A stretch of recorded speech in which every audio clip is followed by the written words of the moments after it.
এই শিক্ষকদের গোপন রহস্য শিক্ষার্থীরা জেনে যায়, তাই তারা ক্লাসের সকল শিক্ষার্থীদের ক্লাসে ড্রাগ মিশিয়ে দেয়। কিন্তু এই ছেলেটি পানির গ্লাসে অদ্ভুত গন্ধ পায়, কিন্তু টিচার তার দিকে তাকিয়েছিল।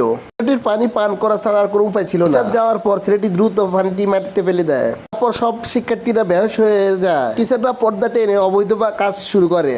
আর এই ছেলেটি চুপি চুপি একটি লাঠি দিয়ে টিচারের কাপড় চুরি করে নেয়, আগুনে পুড়িয়ে ফেলে। কিন্তু টিচাররা যখন জানতে পারে তখন অনেক দেরি হয়ে যায়। তারপর তারা ছেলেটিকে ধরার অনেক চেষ্টা করে, কিন্তু ছেলেটি হাসতে হাসতে পালাতে থাকে। তারপর সে অজান্তে একটি নষ্ট গাড়ির ভিতরে চলে যায়, কিন্তু সেখানকার দৃশ্য তাকে ভয় পেয়ে আইয়ে দেয়। কারণ দুইজন লোক একটি লাশকে গাড়ির ভিতর লুকাচ্ছিল। একজন তার দিকে বন্দুক তোলে, কিন্তু অপরজন তাকে থামিয়ে দেয়। ছেলেটিকে সেখান থেকে চলে যেতে বলে। তারা ভাবতে পারেনি যে ছেলেটি আবার ফিরিয়ে আসবে। তার হাতে একটি স্বর্ণের কানের দুল ছিল, লাশের কানও তেমনি একটি দুল ছিল। বন্ধুরা, পার্ট 2 দেখার জন্য একটি লাইক দিয়ে চ্যানেলটিকে সাবস্ক্রাইব করে দিন।